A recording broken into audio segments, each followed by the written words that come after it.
So, COVID-19 comes and hits Kenya, and on the 13th of March 2020, the Ministry of Health announces that we have our first confirmed positive case of COVID-19. Soon after that, things start changing. Things start moving quite pretty fast.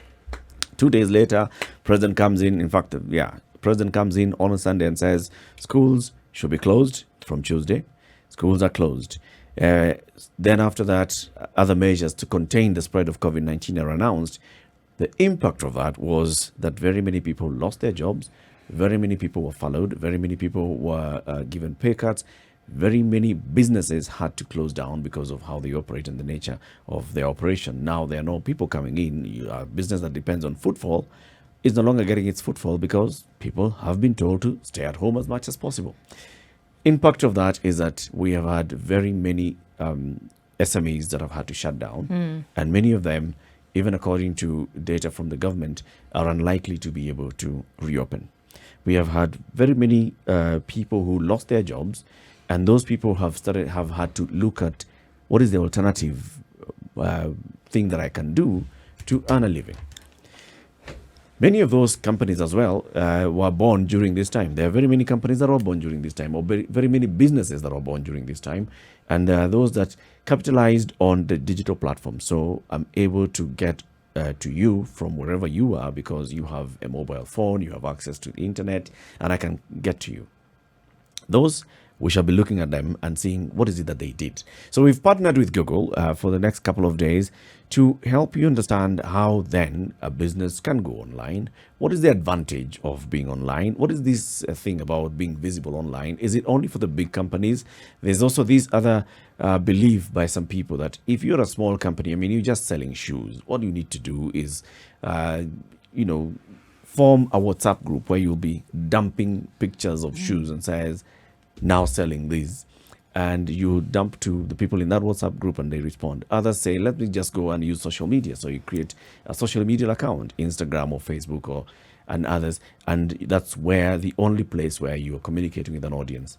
And you think that if I have to go bigger than that, if I have a website and I need to be a big company, if I have to appear on Google, that people can come and Google and search and find my company name, I need to be a big company. No. So we will be debunking that as well. For the next couple of days, we'll be having a Google expert who joined us yesterday, and she's now joining us again this morning, Rosemary Momanyu-Apio. She's the SME lead at Google for East Africa. Rosemary, good morning.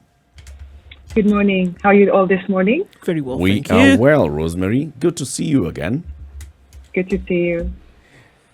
So next couple of days, we'll be talking about, how we can take advantage of Google. Now that Google is here, I mean, they have an office right here in Kenya. I mean, we should take advantage and see as much as possible what we can do. Now we have even an expert that can come to us and talk to us. So today, let's start by just trying to understand how a consumer goes online, searches for a business, goods or services, and makes a decision and then translates that decision into purchasing, and how then a business takes advantage of that. What is it that goes through a consumer's mind by the time they get to that point of making a decision to buy? A good question, Eric. So the first thing is there's over 60,000 user journeys that exist, but then all of them fall into 4 categories. Number 1 is the needs trigger. Why do you want to buy what you want to buy, or why are you looking for what you're looking for? So that's your needs trigger. Step number 2 is your pre-purchase reaches.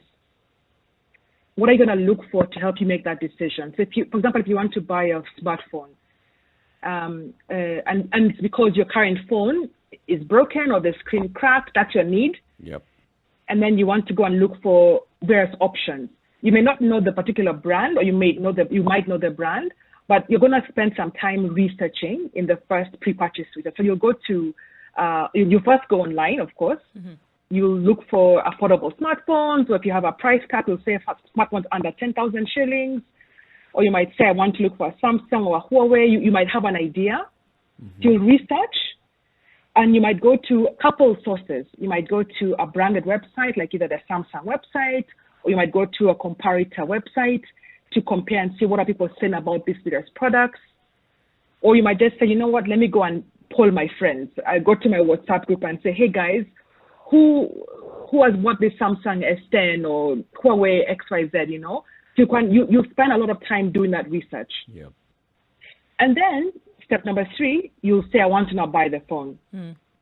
So based on where you are, oftentimes in advanced markets, you'll find there's a huge credit card population already in place. So they tend to purchase things online most frequently. Kenya is unique because we have a very robust mobile money payment platform. So we are kind of similar, but not exactly. So you see a lot of people will spend time researching online and then purchasing offline. But for those who are able to buy online, if they have a mobile payment option, they will opt that because it's an easier option now more so than we are in this COVID phase. That's step number 3. You make your purchase either offline or online. And then step 4 would be your post-purchase experience. Are you happy with your phone? Then you can go and put a review on the website that you bought the phone for. Are you unhappy because what you bought isn't what you wanted? Then you'll go and put a *0, negative review. Yeah. Or you might even say, I want to join a loyalty program. I'm happy with this purchase. I want to get more information. I want to get offers. Loyalty program, sign up, let me know when you have new products or offers in the marketplace. So those are 4 different steps. So your trigger analysis, your trigger step, why you want to buy what you want to buy, your pre-purchase research process, where you go through online portals, you search for what you're looking for, you compare reviews, you poll your friends. This is window shopping. Then the actual, exactly. That's a better word even. And then your actual purchase, whether it's offline or online, and then your post-purchase experience. That's your overall 4-step user journey that cuts across whether it's a product, a service that you're looking to buy. It's important for businesses that are starting up to understand this process, is it? It's from a consumer's point of view, is it important for them to know? Yes. So here's the thing. So if I was selling phones and I'm based in Kenya and I didn't have a way to showcase my phones on an online platform, I will never be found in that research phase. Because they'll come and they'll say, Eric has this online purchase store. Let me go and see what products he has, But then you don't have one. So, of course, you'll be left out from that whole very important step. And that's like the step that will determine where people will actually end up going to buy the product, the initial research phase. So if you're not online, you're unlikely to be found by users who are in that initial researching phase. I like what I'm hearing, but there's something that has been sort of like twirling around in my mind. Does Google look into ways and means of actually getting people who might otherwise not understand online activities to actually take an interest? Is there a way of growing the market for people who can actually, should we say, take advantage of the opportunities that you have? Yes, and that's why we're doing this campaign to them, and that's the reason why I'm on this call today, is to try and help more Kenyans understand the importance of being online, especially if they're a business. Most SMEs right now don't know that they have these options available to them that are at no cost to just have an online presence, number one.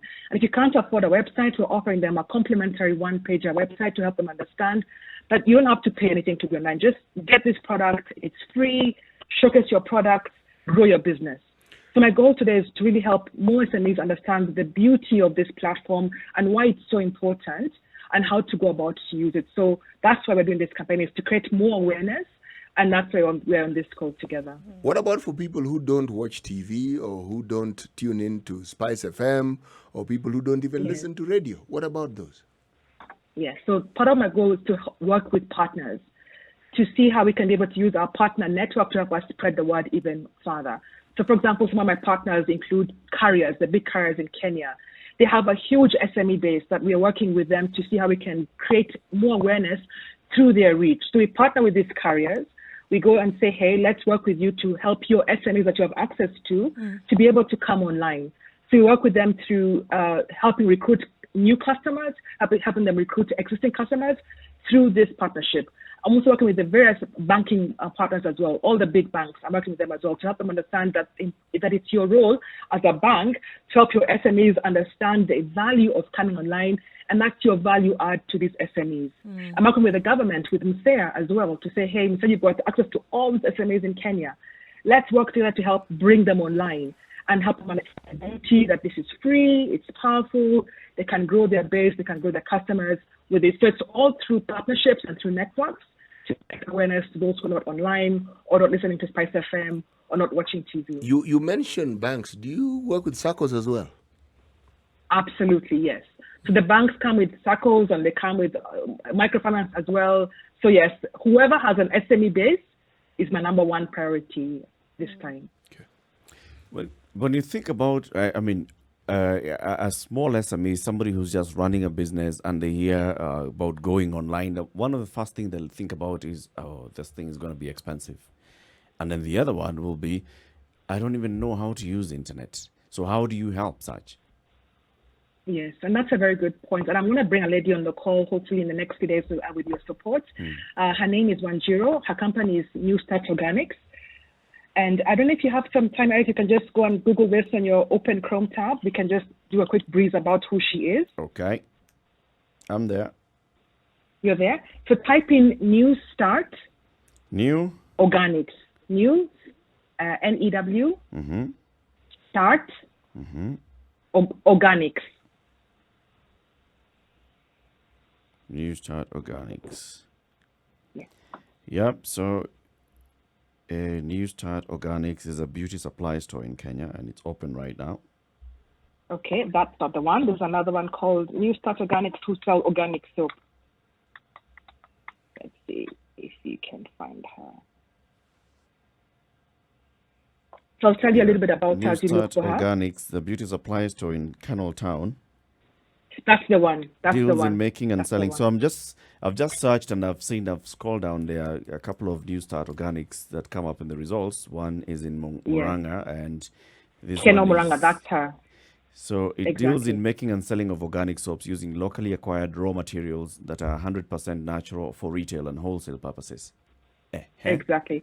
So we're going to bring her on our call very soon to talk to her about her experience. But Wangari began this business in 2016. And she was purely offline.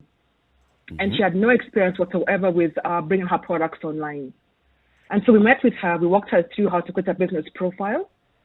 And she put a business profile for herself together with our support. And then COVID happened. And they had to shut down. And she had to move from Nairobi to Murang'a during this COVID period. But during this phase, she was able to grow by over 100%. And even employ new people. Now she's all the way in Keno Murang'a. Right. And what really grew was ultimately just having an online presence and having a GMB profile. And she was still able to sell her products to SMEs in Kenya, in Uganda, South Sudan. She's getting orders for herself just by having her online presence.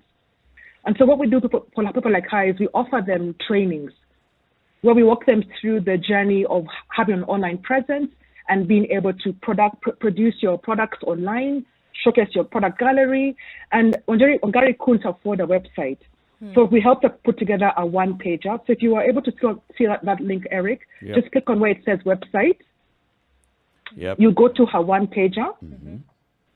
Then just scroll down, you'll see she's put pictures of her products. It has a beautiful organic soap picture at the very top. If you scroll down, you'll see her. She offers trainings on how to make organic soap to people who are very keen, and she does only natural products. Then you'll see her photo gallery at the bottom. And then you'll see, if you keep scrolling down, her reviews, what people say about her and her product. People are saying what they like about the product.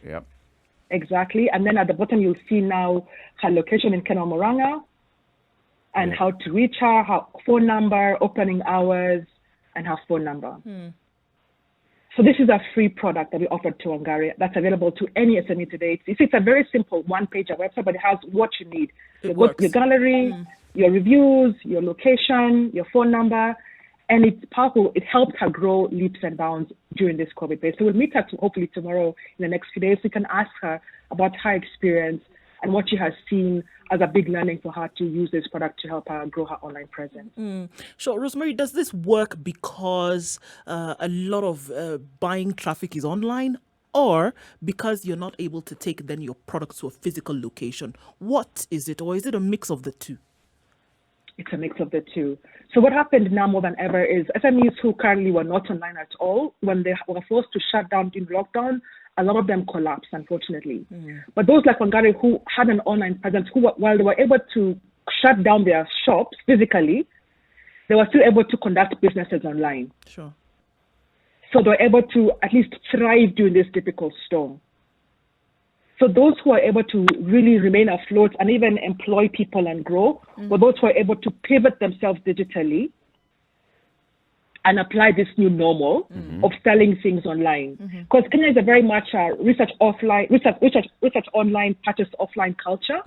But in this case, we're able to adapt and say, you know what, while people are able to still research me online, let me enable them to place orders online as well, and I can figure out how to deliver it to them wherever they may be. Yeah. Okay.